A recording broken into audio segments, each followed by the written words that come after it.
There are men who enter a room without uttering a single word, yet the entire room turns to look. It's not because of how muscular they are, nor because they make noise, but because of their presence.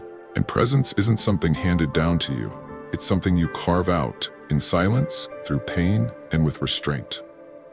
Behavior 1. Ruthless control over emotion. When the average man is provoked, his first instinct is to react. He lashes out. He raises his voice. He clings to pride the same way a child clutches a toy. But a dangerous man does not react. He responds. And at times, he doesn't even do that. Instead, he simply watches. Epictetus once said, "Anyone capable of angering you becomes your master."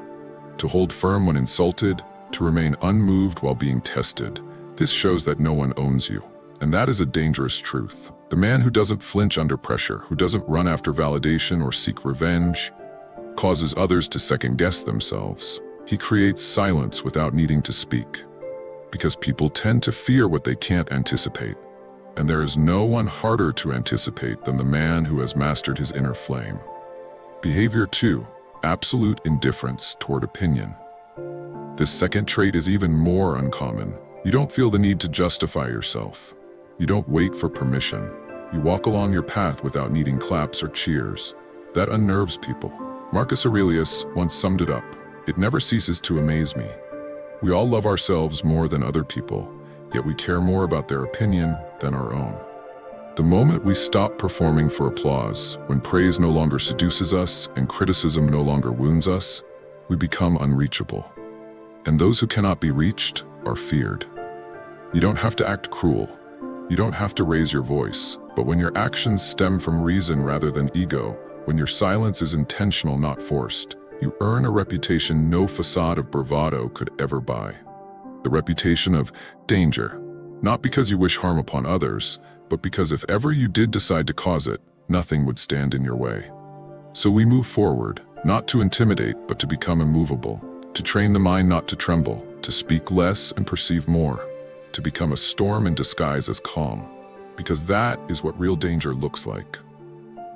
Behavior 3. Mastery over desire.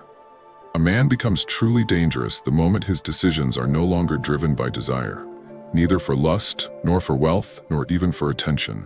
Because the world manipulates by one tool alone, temptation. If someone can tempt you, they can control you. But when a man looks power in the face and says, "I don't need it," when he turns away from beauty, riches, or validation without hesitation, he frightens those who remain tethered to those chains.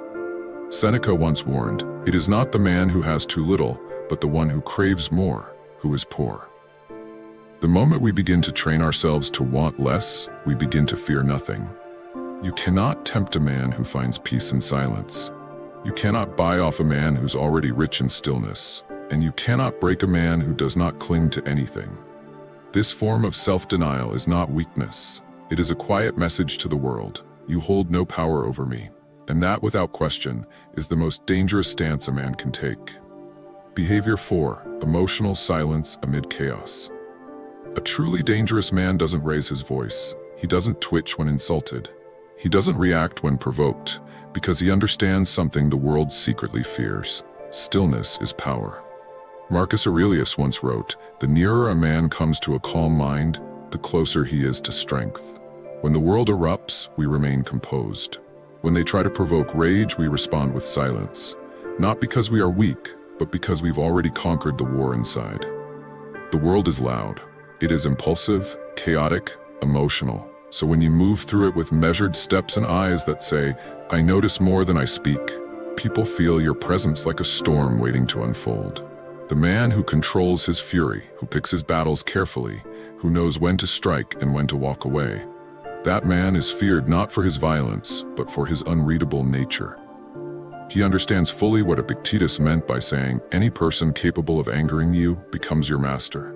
So we cut those strings, and in that severing, we become untouchable. What are your views on this? Share your thoughts in the comments below. I will personally read all of your comments.